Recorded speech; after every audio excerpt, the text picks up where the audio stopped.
G'day everyone, and hopefully welcome back. So today what I wanted to do is talk a little bit about the State of DMZ. Now, I've got a few gripes with the game at the moment. I don't want anyone to think that I'm not enjoying the game and that I should just stop playing. I do enjoy the game a lot, and it's good that I've got Cuck and Clock aboard at the moment, who's been away for the last couple of months, so he's still got quite a lot of missions to do. So there are a few things at the moment that kind of are, I believe, are taking away from the game. I'm sure you've seen a lot of other streamers probably talk about the same thing. I've watched a lot from, Stod, Westy, Onic about kind of the state of the game, and I have my own opinions that I kind of wanted to put forward to it. You're probably wondering why the hell should you listen to me? And by no means do you have to. I just wanted to, I guess, bring it down to a bit more of an average gamer level. I know those guys are pretty much pro COD players. They've been creating content for years, and I've only just started, but hopefully this is, I guess, a bit more of a perspective from someone that hasn't or doesn't play games for a living. I mean, I may as well, but I still have my job to do as well, so I'm not constantly playing the game. So the first thing I want to talk about was the missions. So when they released season 4, I think everyone was super excited for these urgent missions. Now, from what my understanding was, and when they were talking about these urgent missions, it was going to have quite a large impact on your reputation, and it was going to actually affect your gameplay. From my understanding, what we're supposed to be doing is running around doing these urgent missions in the 24-hour period that we have, and they're actually going to be quite difficult and have quite some large rewards. What it ended up being was basically a rotation of missions such as pick up 4 gas masks, or dead drop 4 weapons, collect 3 plate carriers, that sort of thing. And they're not really missions that required you to spend the full 24 hours that you had to do them. It took 1 or 2 deployments before you finished them. And the rewards for them were like 100 reputation points, which, I mean, don't get me wrong, that's great if you're on the cusp of making it to the next reputation, just to unlock those few more missions, which is really handy if you've got 1 or 2 missions that you don't want to play by yourself, if you're a solo or you're waiting for your teammates to come on and you just want a few more things to do, which is really great. What they've done since, I think, season 5 was giving you 48 hours to complete those missions.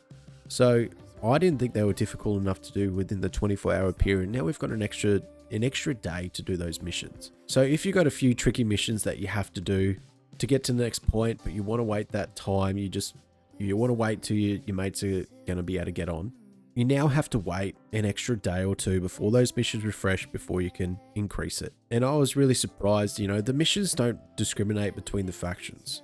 You'll notice that one day Shadow Company might have collect 3 gas masks or something similar to that, and then a couple of days later you realize you've got the same mission on a phalanx. So I was a little bit disappointed with how those missions ended up turning out, and it's kind of just a filler. It seems it didn't actually really help or change your gameplay in any way. On the topic of missions, when we were introduced to the idea of having Shadow Company as a friendly faction, I was expecting quite a bit more from. I think we ended up with 2 tiers of missions when season 5 was released, and they weren't difficult missions, obviously, because they're tier 1, tier 2 missions. But I was expecting more. I was expecting to have 5, 6 tiers worth of missions like we have for the other factions as well, so we'd actually be able to spend a bit of time completing them. I think myself and Classy Rhino in the first week was able to finish that, and we were really surprised that when we got the reputation up, that there wasn't a tier 3. We completed the story missions and that was it.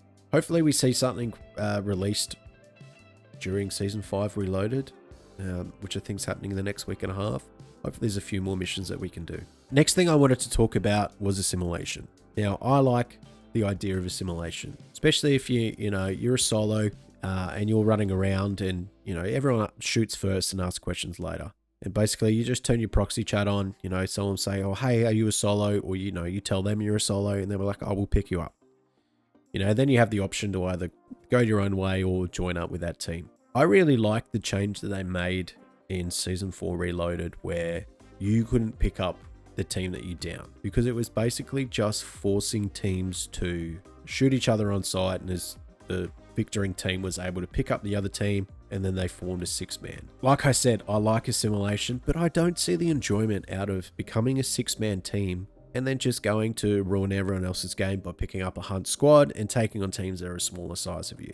Yeah, I just don't see the enjoyment in that. If other people do, 100% go for it. But in my other video, I spoke about the police system. Everyone pleads when they dies because they are scared of losing everything. It's a PvP game. You die, you have to regain and start again. And that's absolutely fine. I enjoy doing that. I enjoy regaining, getting everything that we need within the first, 10, 15 minutes of a game, and then getting back up on our feet. Find it really enjoyable to do that. Yeah, it's frustrating to die, but it is what it is. It's a PvP game. You should have that gear fear. And I don't think the game's really offering it with the police system. So I'll just summarize that. I like natural assimilation. One of the things that we've come across with lately is quite a few pre-made 6-man teams. And some of you probably don't know how you can identify the difference. Well, if you've got proxy chat on, usually if you're coming across a 6-man team, they'll all have proxy chat on as well at some point. So they're actually able to talk to each other. Now I know that they can turn proxy chat off as soon as they assimilate it as a squad, because they've obviously got comms within their squad. But sometimes you're able to see, people with the same clan tag. So there's about 5 or 6 of them with the same clan tag. And it kind of just seems a bit obvious that they've just jumped into a Discord server and exploited the matchmaking system. It's a little bit unfortunate, because with a natural 6-man team, as a duo or a trio, you do have the benefit of the six-man team not knowing each other's play styles. 3 of them play one way, the other 3 play a different way. And you're able to kind of counter that by either separating the team or just knowing how to push it. But when you come up against a team of 6 people that all know how each other play, it makes things a lot more difficult. And a lot of the times you have to back off, and it's not fun to have to back off from gunfights all the time and just run away. I do like getting into those engagements and hopefully coming out on top as a duo or a trio against a 6-man. It's quite fun. My dog has just come to say hello. Hello.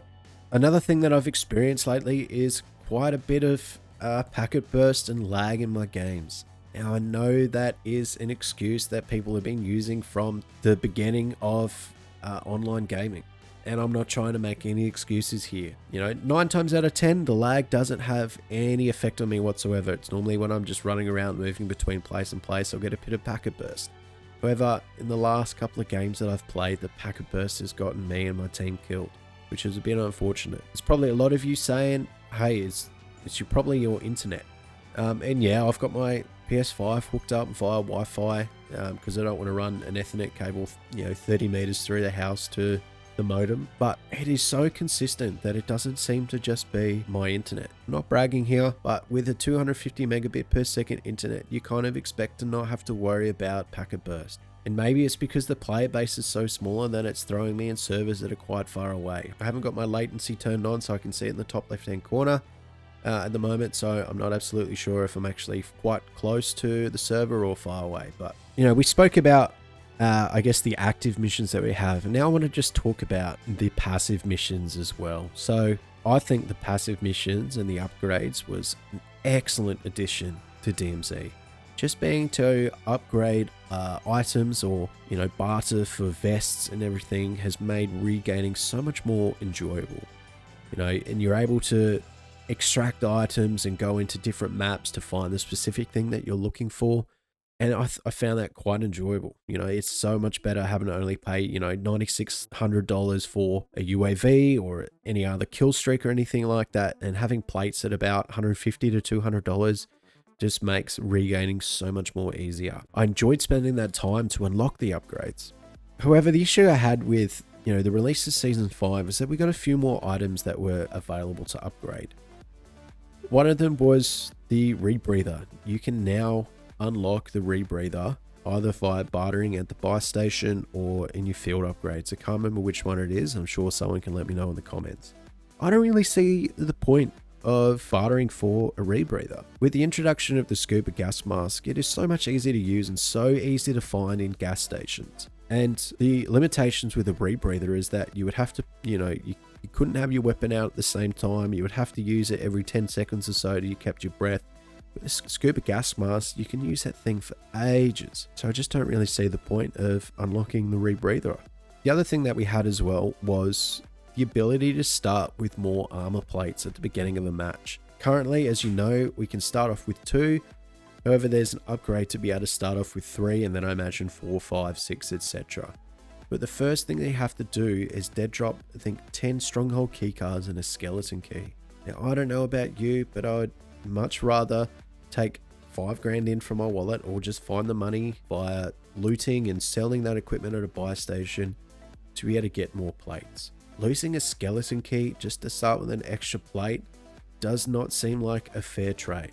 Finally, as well, is the starting with a self-revive. You can now upgrade to start with a self-revive upon your deployment if you don't already have a self-revive equipped. It is not hard to find a self-revive. You know, you can go to any hospital, which are pretty much close to all of the spawns. You can find them in any random bathroom, but the upgrade requires you to dead drop 40 of them. That is a lot of self-reses, and it's quite easy to find self-reses. So like I say, while it doesn't take long for you to get that upgrade, I just don't think it really equates to, like, dead dropping 40 self-revives really equates to just being able to start off with one when they're so easy to find. Now, there's a lot of uncertainty whether or not DMZ will be part of Modern Warfare 3. I know the different developers, you know, organizing the game, so it's going to be, it's a little tricky to try and understand whether or not DMZ is going to get any more kind of development as we go on to Modern Warfare 3 at the end of the year.